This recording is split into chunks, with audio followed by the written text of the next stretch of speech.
Okay, good morning, everyone, and a warm welcome to this Sunday check-in session, a half hour of Dharma, reflection, and community connections. My name is Liam, and I'm from Sydney, Australia. If you're a new member of our community, please accept our wholehearted welcome and know that if you're unsure or have any questions about our practices and topics, we're all here to help. And if you're a regular, we're welcome back. It's customary in Australia to begin any meeting by acknowledging the traditional owners of our land.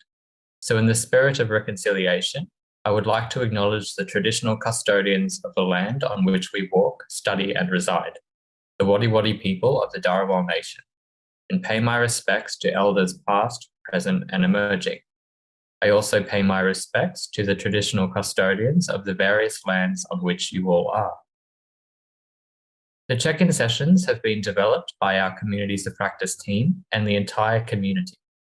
While we are not a problem-solving group, these sessions aim to provide space and to develop a reflective practice in response to changes. Guided by humanistic Buddhism, we would like to cultivate our practices and build memorable friendships. Last week, we were privileged to receive Stephen Hill's wisdom as an elder. Continuing on in our series on intergenerational learning, today we'll hear from Yijun, Xiaomeng, and myself, sharing some useful thoughts in response to Stephen's reflections on life.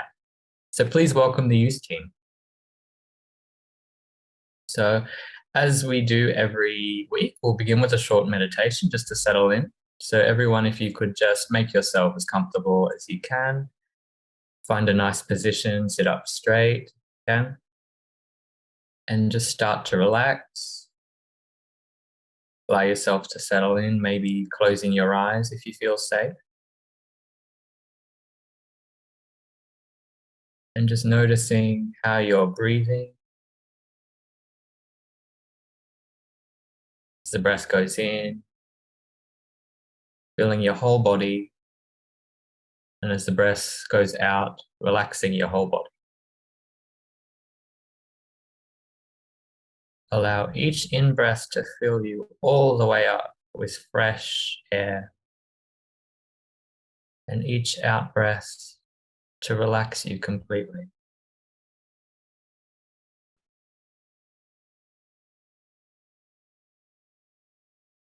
Just letting the natural breath, however it is,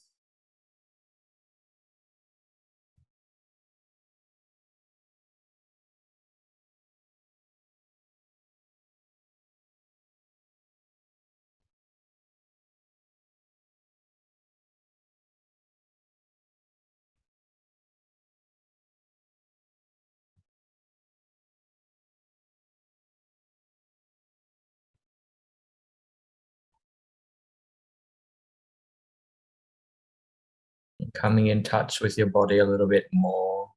Just be aware of any areas of tension or tightness or pain even that you might feel, and just allow your out-breath to soften them and let them go so that you can be nice and comfortable.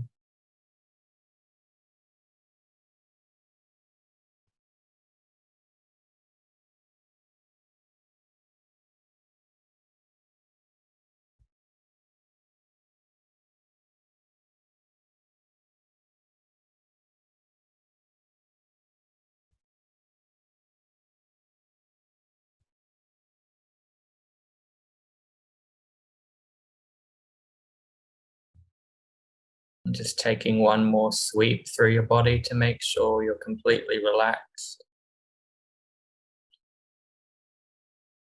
Now you can focus your attention just on the present moment. And when you're ready, you can open your eyes, welcome yourself back, and give a big smile to everyone else here with you. All right, so welcome everyone to the youth section of our Intergenerational Learning series. I'll start with my story, or with my slides, my understanding. So I'm going to be 27 this year.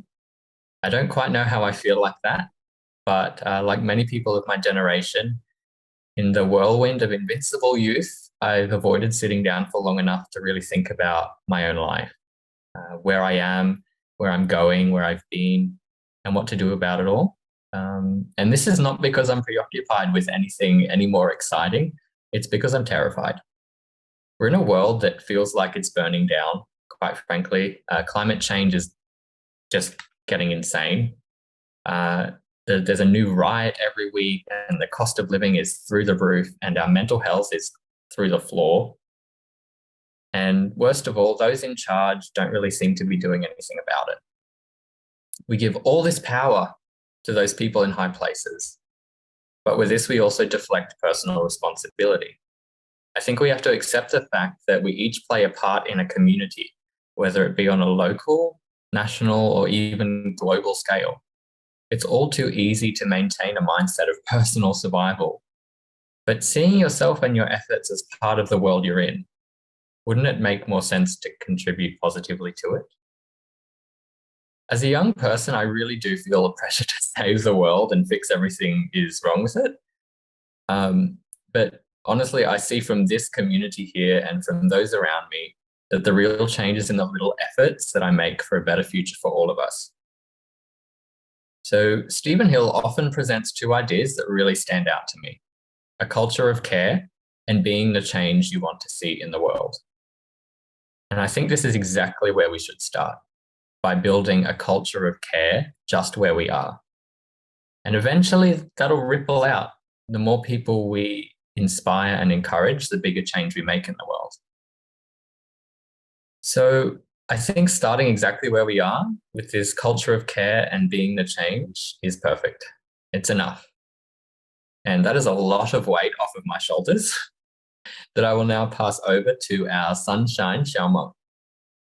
Okay, thank you, Liam, for your profound reflection and sharing. It's my turn.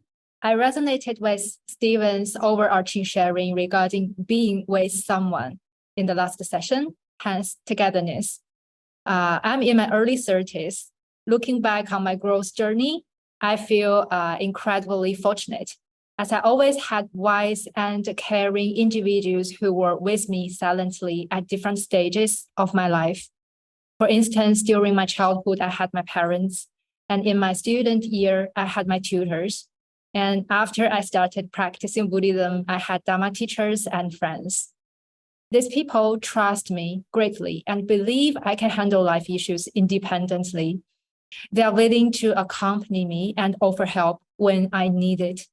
Simultaneously, they made me realize that it is up to me to make decisions regarding my own issues.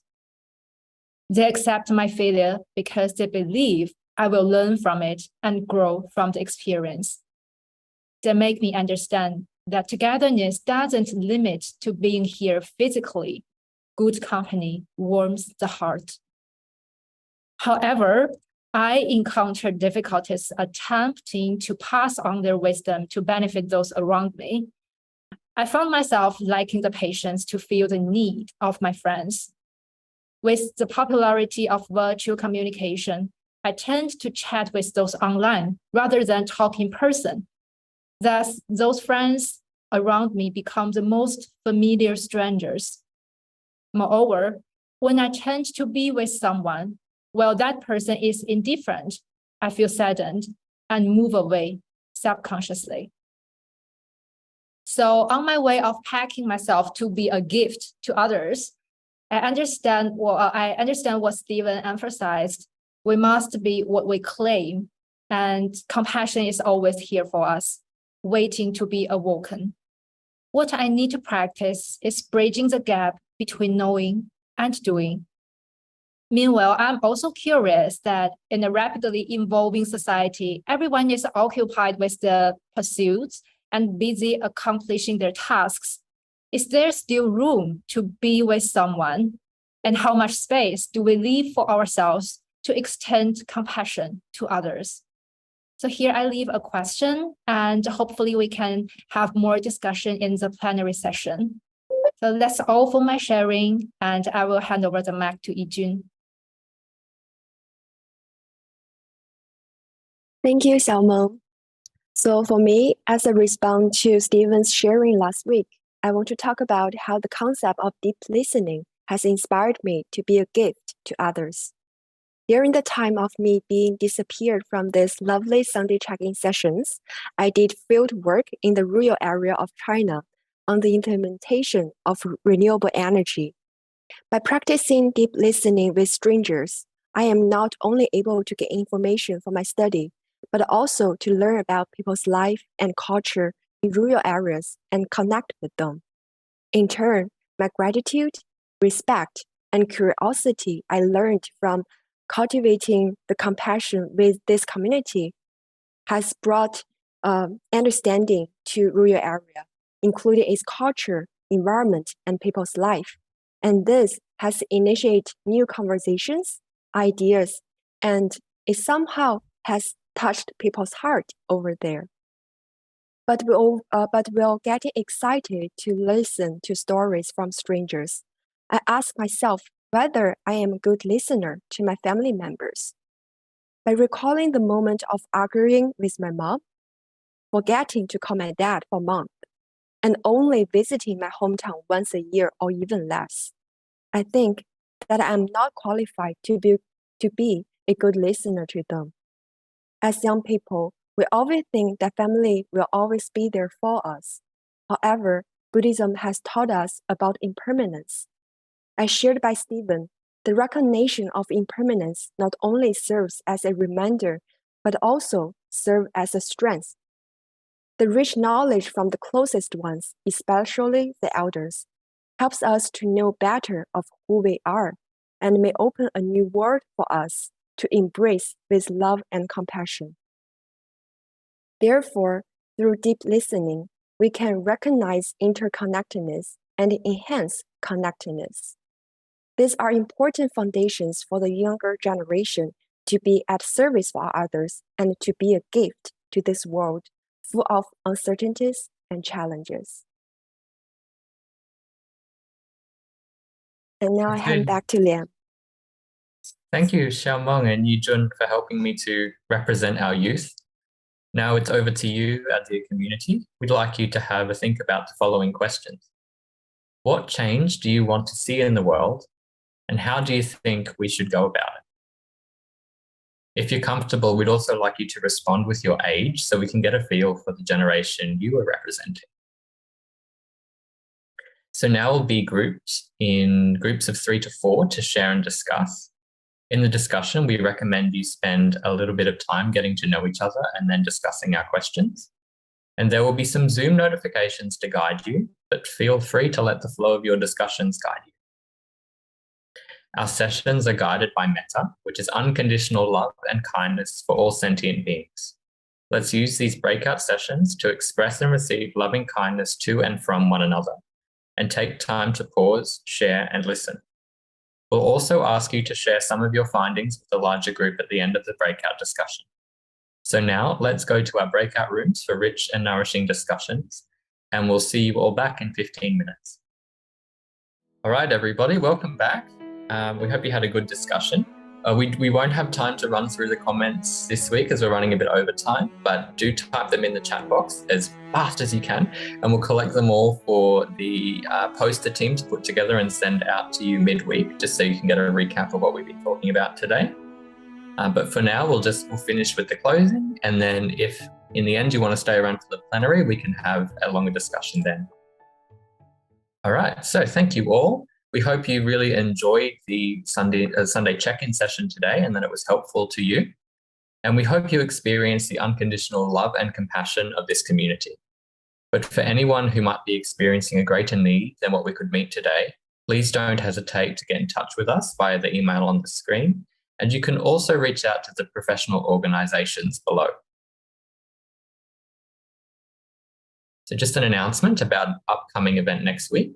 Venerable Joey will be speaking at the Metta Center on Wednesday evening, the 15th of March.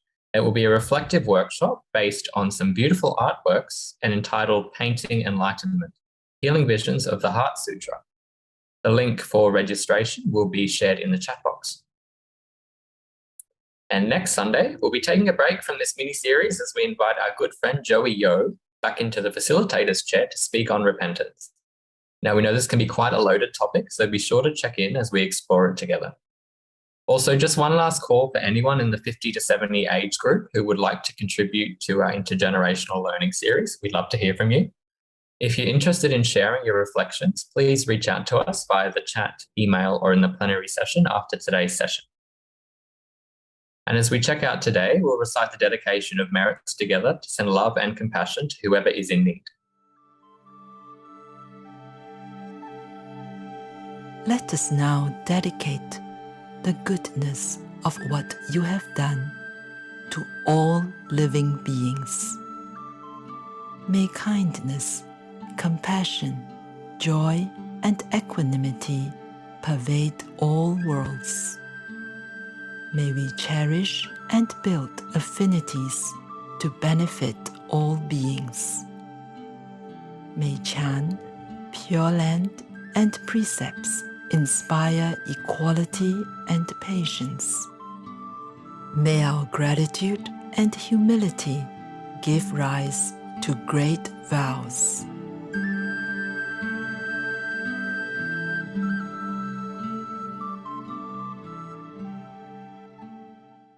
Okay, so I'd like to thank Xiaomeng and Yijun for sharing with us today.